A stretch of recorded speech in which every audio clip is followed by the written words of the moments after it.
Hello and welcome to the What the Flex podcast series, where we chat to some of the best athletes from all over the globe about fitness, lifestyle, social media, and what it means to be an athlete in the 21st century. Jaco de Bruyn, welcome to Adelaide. Thank you and for having me. You're welcome to Right Aware and Push headquarters. Yeah, it's good to be here at last. I've been to Australia so many times, so it's really nice to come and visit you guys and see what Right Aware is all about. Yeah, well, you've been part of the Right Aware family for a number of years now, so, and I know that some of the team have obviously travelled overseas with you before, but it's great to get you here into HQ, and for me to actually meet you in person as well. Thank you. Yeah, it's good to be here. It's good to see what's happening, behind the scenes and seeing how much work is actually done. And I think people have to see it to believe it, to see the amount of effort and the entrepreneurship that goes into a business like Right Aware. It's a really good experience. Yeah, definitely. And I think on your side as well, one thing I've really enjoyed about your profile is the journey which you portray on social media as well, which you show on social media. You're very open and honest, I find, with what you're showing. But when I do look at your social media feed, the word that really comes to mind for me is balance. You really seem to have all sorts of different aspects of your life which you put up there, which is a really refreshing change, I feel, from I guess what is out there a lot, which is very narcissistic, I guess. Yeah, I think the thing for me is the picture that I want to prevail is always to be as authentic as possible, and family and friends are part of my life, and I think when it comes to fitness and bodybuilding, it's such a big dedication, discipline, and determination that needs to go in if you really want to excel. So you're going to have to find that balance between the people that actually love and support you. Otherwise, you will never be able to make it in this world or in this industry, nonetheless. So yeah, my wife and my kids has been my support, and if it wasn't for them, I definitely wouldn't be here today. But that's where that's where the balance comes in. You have to make sure that you've spent adequate time with your family and your businesses and your friends. Even, I've lost a lot of friends as well over the years, because you really start to see who wants to be in your life and who doesn't want, or who's in your life for the right reasons and who's in your life for the wrong reasons. So, yeah, wisdom.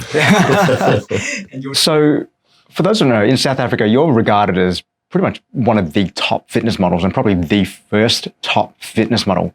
But before that, you started off doing just regular modeling. Yeah, it's what prompted that change to then decide that you were gonna? Yeah, it's funny. This is probably definitely the last thing that I thought I would be doing. I was a runner my entire life. Distance runner or long distance runner? Yeah. I think it's because he was the runner. He really wanted me to follow in his footsteps. And I think that's where the dedication and determination came from. So I was always the skinny guy, like really the smallest, skinniest guy. You would not guess that by looking at you now. Yeah, it's crazy. But I always had this passion of bodybuilding. I remember, being a kid and go with my mom to the stores, and the first thing that I'll always do, I'll go to the magazines and look through the bodybuilding magazines, because I was always intrigued. I always looked up to, Ulysses and Simeon Pan and all these big influences back then. I never knew 2 years after that I'll be traveling the world with them. And how do you think the fitness modeling, physique modeling, bodybuilding scene has come along in South Africa since you started to where it is now? So I won all the shows for about 3 years in South Africa, and obviously that's put me on the map locally there. But fitness wasn't that big yet there. Bodybuilding was obviously always big. There wasn't really big fitness shows except for those ones that I've won.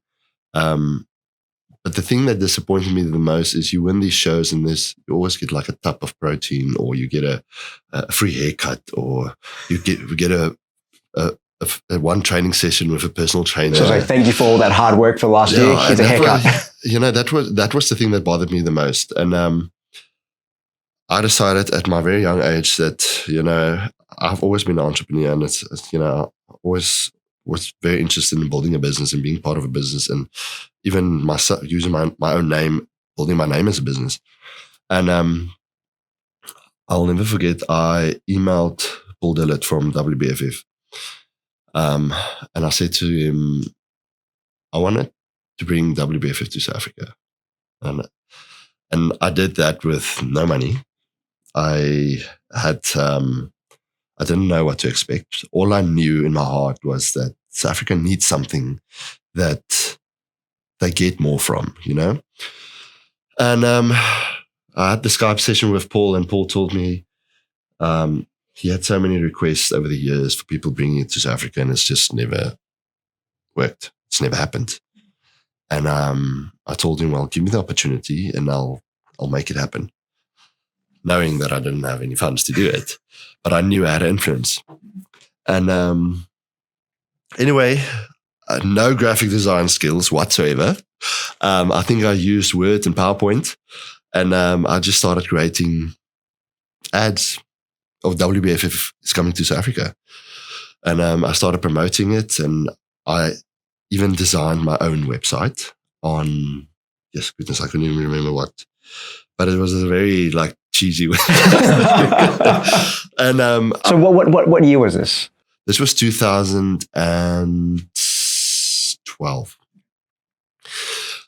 But anyway, long story short, it took off, and I had this massive interest of everybody just wanting to do WBFF, and everybody started sharing the post. WBFF is coming to South Africa, and there was this massive hype build.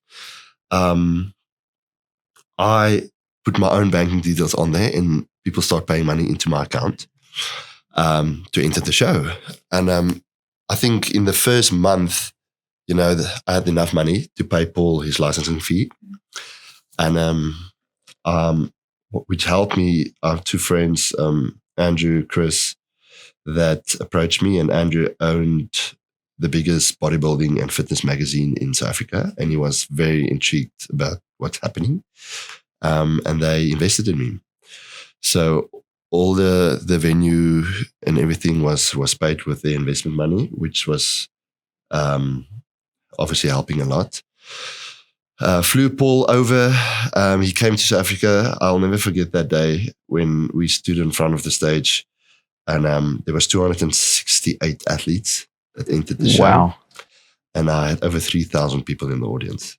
That's fantastic. Yeah. And that happened from scratch. And that was a very proud moment for me. So for 4 years, I hosted WBFF in South Africa. And 3 of those 4 years, I won the biggest WBFF amateur show in the world. That's fantastic. Yeah. So that was the first journey, and I competed in Vegas in 2013, where I won my pro status. Actually, the same year as when I did WBFF South Africa. So everything it was so surreal and overwhelming for me. And that's just when I took off. And around that stage as well, you also had a newborn and a 2-year-old. So that definitely helps to keep you grounded as well, I'd imagine. Yeah, it was quite stressful because, you know, I really did so well, and I got all this attention from all over the world. People want to fly me in and out, and I'll never forget my wife. It was on Christmas Day, and she came into the room with that stick, and I was like, "What is that?" And she said, "No, I'm pregnant." And the first thing I did was January, February, March, April, May. I'm like, August. It's the same year as World, same month as Worlds.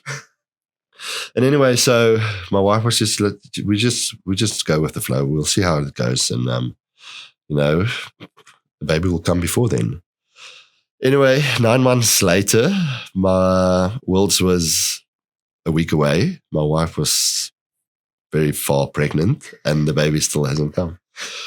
And, you know, I told her that, yeah, I won't go if the baby's not born. You know, it's just how it is. But nonetheless, flights were booked. My wife gave birth on the Monday to a beautiful baby boy, and I flew on the Wednesday, and I competed on the Saturday, and I won my pro status. So everything just worked out so well. So it was crazy. That's remarkable. Talk about cutting it very, very fine.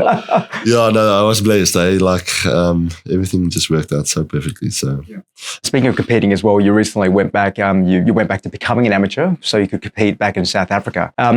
What are your plans for competition now? So, obviously stepped away from WBFF. I just feel like I've reached my heights there. I've done extremely well. You know, I was always blessed to be in the top 5. But I just wanted to change, you know, and I decided that I'm going to give back my pro card and step over to the NPC.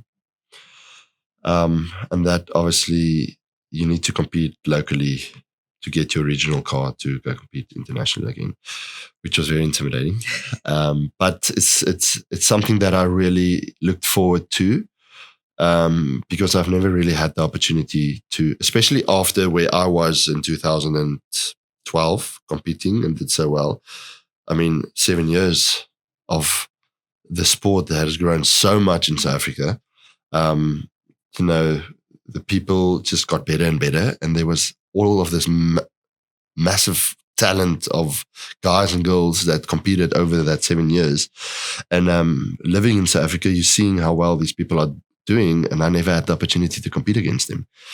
So I think when I announced that I was going to compete in South Africa, I think a lot of people were like, it's time, I'm going to stand next to Jaco on stage.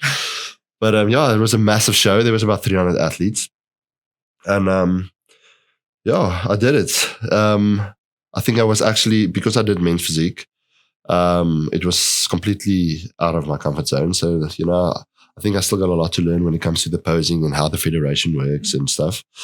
But now I just need to choose what show I want to do next year. It will definitely be an international show. But my goal and my dream is, and you know, I know for a fact whatever I've put my mind to, I've done it and I've succeeded. So I'll do the same with this. So my goal is to step on an Olympia stage one day, if that's even possible, and I've got time and I'm not getting too old. What I love about competing is just the dedication and discipline that goes into it, and you know, the results that you get from that. And that's it. Thank you. Yeah, thank you for having me.